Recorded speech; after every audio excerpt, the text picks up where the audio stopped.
নমস্কার বন্ধুরা, চৈতি সিম্পল কিচেনে সবাইকে স্বাগত। আশা করি তোমরা সবাই খুব ভালো আছো আর আমিও ভালো আছি। বড়দের প্রণাম আর ছোটদের ভালোবাসা জানিয়ে আমি আমার রেসিপি এখন থেকে শুরু করে দিলাম। তো এদিকে দেখো, আমি কড়া বসিয়ে দিয়েছি, কড়াতে সাদা তেল দিয়েছি। আর সাদা তেল দেওয়ার পর সাদা তেলটা ভালো করে গরম হয়ে গেছে।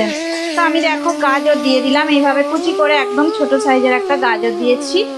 তো তোমরা রেসিপিটা দেখতে থাকো, আশা করি তোমাদের ভালো লাগবে। একটা নতুন রকমের একটা ফ্রাইড রাইস করছি আমি। তো দেখো, চাল ভিজিয়ে সিদ্ধ করে 1 ঘন্টা ধরে চাল ভিজিয়ে রেখে দিয়েছিলাম। দেরাদুন রাইস আমি দেখাচ্ছি তোমাদেরকে। তো দেখো, ভাত তৈরি করা হয়ে গেছে, 95% মতো সিদ্ধ করে ভাত আমার রেডি হয়ে গেছে। তো দেরাদুন বাসমতি রাইস ভালো করে জল ঝরিয়ে নিয়েছি আমি, 95% মতো সিদ্ধ হয়ে গেছে। 8 ঘন্টা ভিজিয়ে রেখে দিয়েছিলাম। তো রাইসটা একদমই রেডি হয়ে গেছে। আর এদিকে দেখো, আমি বসিয়ে দিয়েছি গাজর। তো একদম লো ফ্লেমে রেখে আমি রান্নাটা করছি 2 থেকে 3 মিনিট। গাজর ভেজে নেওয়ার পর আমি এবার দেখো পেঁয়াজ দিয়ে দেবো ভাজা করবার জন্য।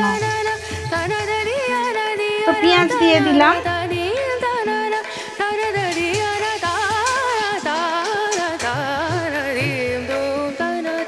একটা লঙ্কা পড়ে গেছে, ওটা তুলে রাখলাম, লঙ্কা আমি দেবো না। তো এই দেখো, আমি ভালো করে নাড়াচাড়া করে নিচ্ছি। আর তার মধ্যে সামান্য একটু লবণ দিয়ে দেবো আমি, 1/2 চামচ লবণ দিয়ে দিলাম। এখন অল্প পরিমাণে দিলাম, আবার যখন রাইসটা দেব তখন আমি আবার লবণ দিয়ে দেবো। তো ভালো করে দেখো, আমি নাড়াচাড়া করে নিচ্ছি। তো মিডিয়াম ফ্লেমে এবার আমি করে দিয়েছি, কারণ গাজর পেঁয়াজ সবটাই ভাজা হবে। আর কিছুক্ষণের জন্য একটু আমি ঢাকা দিয়ে রান্নাটা হতে দেব, 2 থেকে 3 মিনিটের মধ্যে ফিরে আসছি। ঢাকাটা আমি তুলে নিলাম, যেহেতু গাজর অনেক ছোট ছোট করে টুকরো করা আছে। তো গাজরগুলো দেখো আমার একদম সিদ্ধ হয়ে গেছে। আর পেঁয়াজটা খুব লাল করে ভাজা করার কোনো দরকার নেই।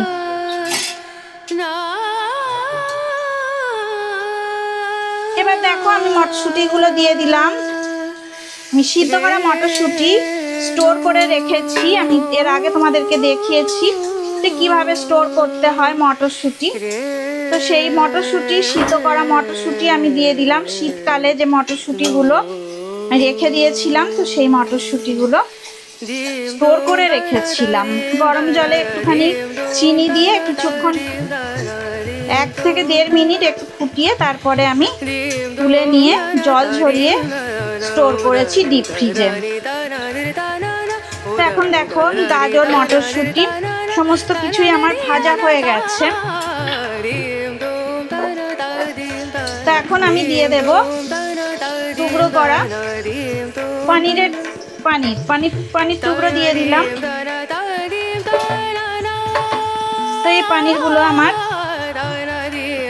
এইভাবে টুকরো করে দেখো নিয়েছি। পানিরগুলো দেখো এইভাবে লম্বা লম্বা করে আমি চৌকো চৌকো করে রেখেছিলাম। স্কোয়ারের মতো পানির আমি নিয়েছি। তো খুব বেশি পানির দিলে খুব একটা ভালো টেস্ট হবে না, তাই অল্প করেই দিয়েছি। খুবই ভালো লাগবে খেতে।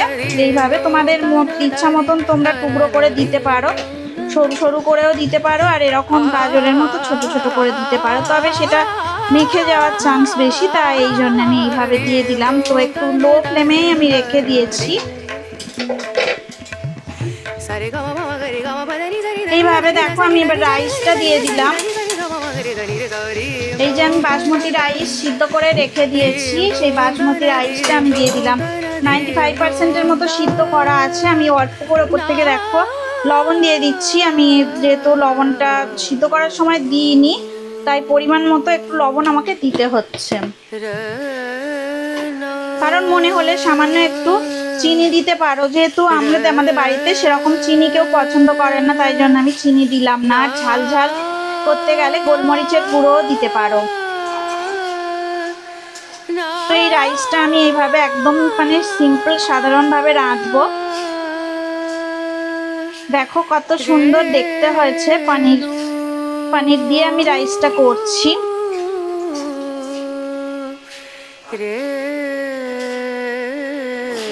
তোমাদের ইচ্ছা হলে একটু মিষ্টি মিষ্টি করতে পারো, তো আমি মিষ্টি মিষ্টি করব না।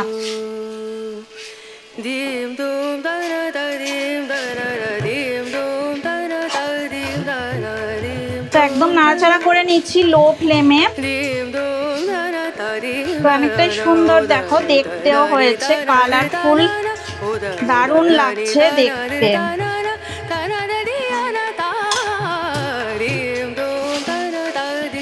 একদম রেডি হয়ে গেছে সম্পূর্ণ। আমি এবার দেখো গ্যাসের ফ্লেমটা অফ করে দেবো, কারণ বেশিক্ষণ এটা নাড়াচাড়া করার দরকার নেই, চালগুলো তাহলে একদম ভেঙে ঘেটে যাবে। তো তাই জন্যে গোটা গোটা থাকবার জন্য আমি গ্যাসের ফ্লেমটা অফ করে দিলাম। একদম রেডি হয়ে গেছে।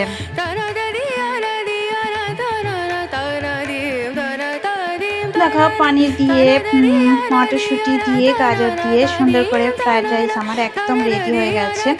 এতে আমি কোনো রকম ঘি দিইনি, সাদা তেলের ওপরই সুন্দর করে ফ্রায়েড রাইসটা একদম রেডি হয়ে গেছে। রেসিপিটি যদি ভালো লেগে থাকে অবশ্যই লাইক দেবে, শেয়ার করবে আর কমেন্ট করে জানাবে তোমাদের কেমন লাগলো। তোমরা সবাই ভালো থাকো, সুস্থ থাকো আর আমার রেসিপি এইভাবে দেখতে থাকো। এতক্ষণ ধরে রেসিপিটা দেখার জন্য সবাইকে অনেক অনেক ধন্যবাদ। পরে আবার নতুন রেসিপি নিয়ে তোমাদের সামনে আমি আবার চলে আসবো। আজকের মতো টাটা।